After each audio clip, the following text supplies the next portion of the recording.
Hey everyone, welcome to this session in IBDP MAI HLSL course. In this session, we are going to start the statistics and probability with the subtopic 4.1, right? We have the following concept in it that we are going to discuss today with the population, samples, random sample, discrete continuous data, reliability of data, outliers, right? Identifying the outliers, sampling techniques, and their effectiveness. Basically, the statistics is the branch of mathematics that deals with analyzing a data and making some decisions or conclusion on the basis of that data. Okay, so let's start with the population. So let's say we are going to make some survey or we are going to do some experiment on an entire population, but sometimes it is not possible or very difficult to reach out each and every person. It may be because of financial reasons or it is time taking sometimes. Okay, so in that case, what we can do, we can take out a subset of this population and we call that subset as sample. Okay, so in this case you can take out a subset of this, call it sample, and perform your experiment with these, and we can make conclusion about the entire population. Okay, huh. So in this process, first step is to research the problem. After that, we specify the population for that particular research work, right? It's not like always we can make any random selection, right? We have to specify the population. If we are doing any survey on people of US, we will not take the population of China or any other country. We will not take people from there, right? We'll take population of US only. So after that, we have to choose a sampling method and collect some data. Then we will explore that data and we will use our inferential statistics to draw some conclusion. If the conclusions are reliable, it means if you are getting a more accuracy, right? So then we will, if it is yes, then we will report the result. If data is not reliable, then we will go back and collect. Choosing a new sampling method, we will collect a different data and follow the same again. Okay. So next thing is outlier. So outlier, what is outlier? Let's consider this population. Okay, and in uh, in this collection, people have some money in their accounts. Like this person have $2,000 in his account. This person have like $2,500 in his account. This person have like $1,800 in his account, right? So as you can see, they are close to each other, right? But let's say there is a person, this one, having 20 million US dollars in his account, in her account. So what do you think? Is it a good idea to consider this person among this group? The thing is, this person will affect the average of this sample, right? Obviously, it will affect the answer because this is a very large number as compared to other values in our data. So those are called outliers.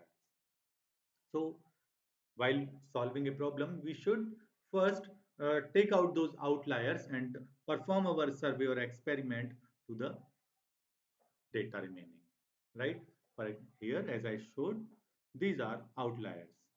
They will obviously affect our mean value or the average and the other conclusions as well. Okay. So now the next thing is how to identify outlier. So for identifying outlier, we will find the quartiles, upper quartile, lower quartile, and their range after that, interquartile range. We will discuss more about these in the later sessions, but let me tell you about this first. In order to find the lower and upper boundaries of the data set, okay? So we can do first quartile minus 1.5 times the interquartile range. So those values which are, let's say this is quartile 1, quartile 2, quartile 3. Actually, these quartile 1, 2, and 3 are the values which divides our data in four parts, like this. Okay, we have a data. These Q1, Q2, Q3, Q4 divides our data in four parts. It's like if there is an data given to us, we can arrange that in ascending or descending order. Then there will be a number Q1 and like 25 about, not exactly. About 25% of the population is below to that quartile 1. About 25% of the data lies in Q1 to Q2. About 25% of the data lies between Q2 to Q3, and about 25% of the data lies after Q3. So in this way, we can define the quartiles actually. Okay, so we call it lower quartile Q1, it is upper quartile Q3, and Q2 is median actually, mid value. Okay, so in order to find the uh, lower fence, okay, what we can do, we can take the lower quartile Q1 and minus 1.5 times the interquartile range. What is interquartile range? Interquartile range is Q3 minus Q1. So you can divide the data in four parts. After arranging it in ascending or descending order, find Q1, Q2, Q3. Q3 minus Q1 gives you interquartile range. Apply this. All those numbers which are less than Q1 minus 1.5 times interquartile range are outliers. Or all those numbers which are more than upper quartile plus 1.5 times interquartile range are called outliers. So in this way you can identify an outlier. Okay. Now we have some population. We can take out a sample for survey. Okay. But now let us discuss sampling techniques. Okay. There are random or non-random sampling. For the random sampling, we have various examples like simple random sampling, systematic random sampling, stratified random sampling, and cluster random sampling. I'll explain it with the help of examples. See, for this simple random sampling, consider that there is a group of 50 people, okay, and you gave them numbering, right? You ask them to sit on chairs numbered with 1, 2, 3, 4, 5, and so on up to 50. Okay. Now you want to make a random selection of 5 people. So what you can do? You have various ways. Like you can take a head, put some lottery tickets in that, numbered from 1 to 50.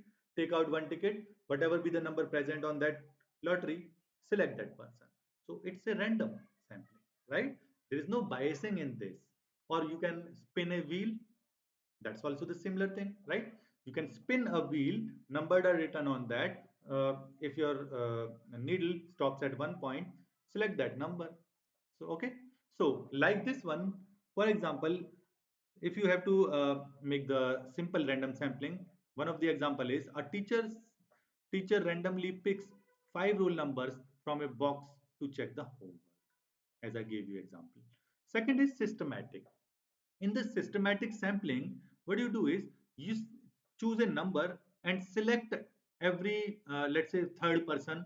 Okay, from that arrange them in a line and select every third person, select every third person, select every third person.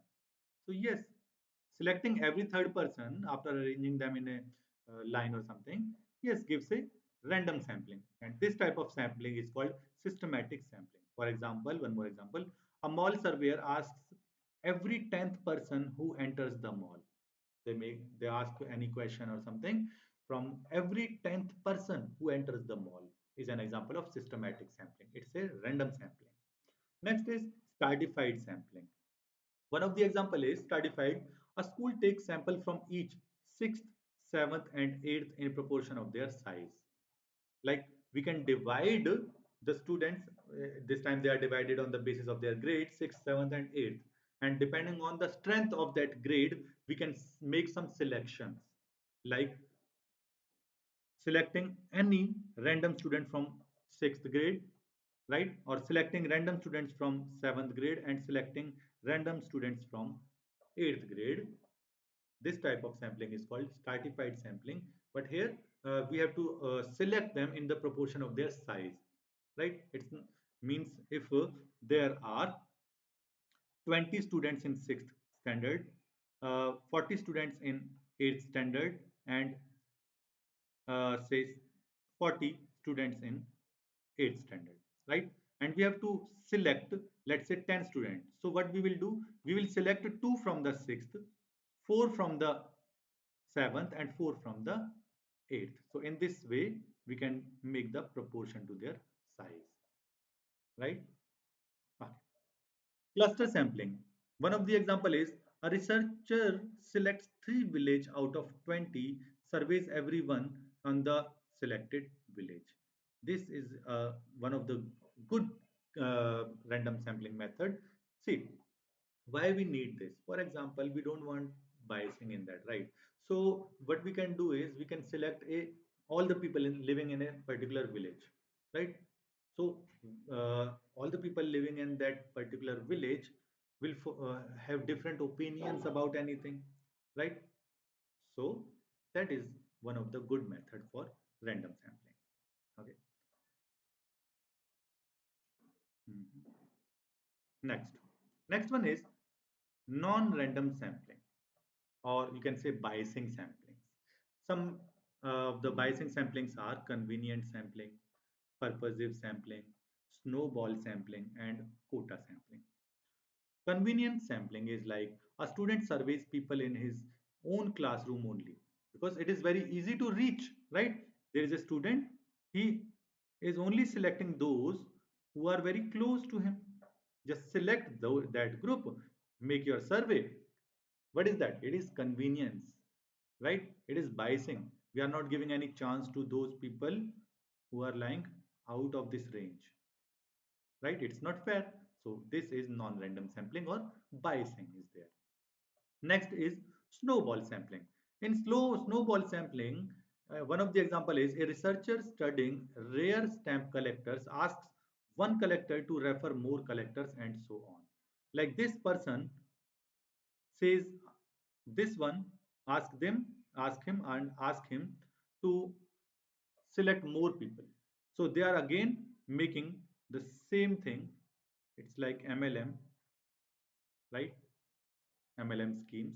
So selecting data very close to them and asking them to select data close to them and goes so on. So it is also biasing. We are not giving equal or fair chances to all the people, right? Next is quota sampling. Quota sampling is one of the example. A survey decides to collect 50 men and 50 women opinion, then stops once each quota is filled. For example, he wants to make some survey by selecting 50 men and 50 women. So in that, he is using the quota sampling, means whenever 50 women and 50 men's opinion is done, he just stops his survey. So that is also a non-random sampling or quota sampling. Here again, he is making uh, convenience according to his position, right? Next. So here is one question. It says, at the end of a school day, the headmaster conducts a survey asking students in how many classes they had used internet. And the data given below here shows the number of students and the number of classes in which the student used the internet. It says, first part, state whether the data is discrete or continuous. So data is discrete or continuous. How to check that? Data is discrete if there are numberings like 1, 2, 3, 4. Discrete values are there that you can give to each person. Like 2.5 is a number, then 2.5 is one of the number. 2.6 is a number, then 2.6 is a number. There is no number between those two, right? So those are discrete data where your random variable can take discrete values, or continuous data is like you are trying to find the heights of the students, or 100 students are there, you want to calculate their heights. So that data is continuous data. Okay, continuous data. So here number of students using internet for some fixed number of classes gives us a discrete data, right? Second part, the mean number of classes in which the student used the internet is 2.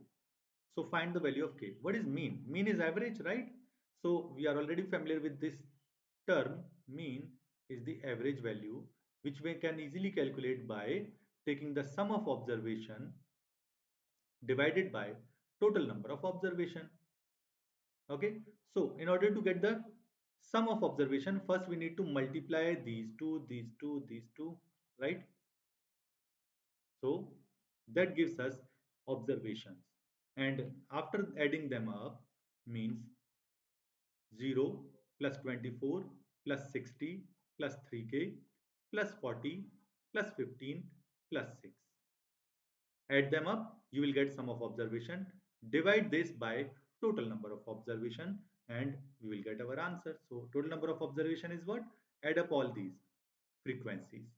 So 20 plus 24 plus 30 plus k plus 10 plus 3 plus 1, that gives 88 plus k. Okay. So hence we can get the value here. So this is the mean by the formula, and given mean is 2. Now just simplify this expression for the value of k, you will get your answer. Okay, solve for k, that gives us the value of k as 31. Okay, third part, it says identify. It was not possible to ask every person in the school, so headmaster arranged the students name in alphabetical order and then asked every 10th person in the list. So identify the sampling technique used in the survey. What do you think? Which technique is applied here? Yes, it is a random sampling. He's selecting every 10th person. So it's a systematic sampling. Yes. So there is a systematic sampling because he's selecting every 10th person. Okay. Next one. 5 independent groups of people were asked to estimate the length of an arrow which is 5 centimeter long. That arrow is 5 centimeter long. Now, those 5 groups gives the following observation. First group says the arrow is 4.6, 4.6, 4.7 according to third, 4.8 and 4.8 according to fourth and fifth groups. So, what do you think? It says ki does this data suggest the reliability, results are reliable or not?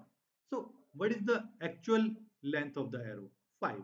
And the data that we are getting here are also close to that 5, right? So yes, we can say this data is reliable because we are getting answers close to that actual value. Okay, so yes, data is reliable in this case. We are not getting those results which are very far away, less or very small than the actual value. Next one is a language school consists of students from either Italy or Spain. There are 60 from Italy and 90 from Spain. So total 150 students are there. Now it says in a stratified sample of 20 students. From the 150, we have to select 20 students in total. How many should be from Italy?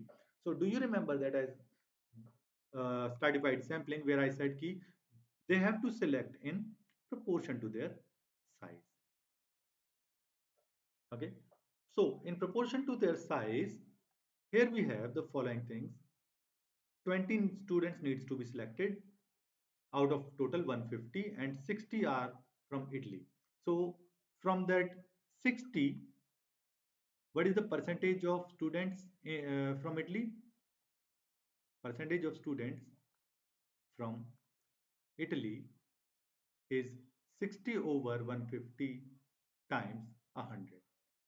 Okay, so that is percentage of students from the Italy. Now we need to choose the same percentage from the 20 students.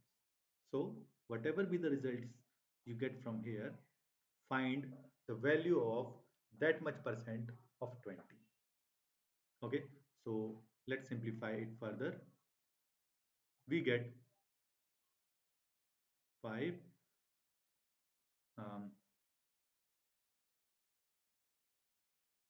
2. Okay, let's calculate it. 60 divided by 150 into 100. So cancel out this, cancel out this.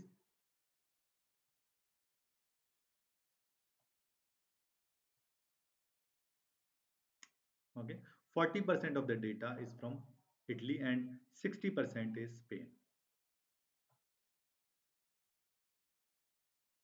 right? So in our selection of 20 students, 40% students should be from Italy and 60% students from the Spain. So what is 40% of 20? Yes, 40% of 20 is 8, right? So yes, we can say 12 students needs to be selected from Spain. How then makes the total of 20. But they are asking for how many students from Italy. The answer is 8 only. Okay. So in this session, we have learned the following things, like identifying the data, whether discrete or not.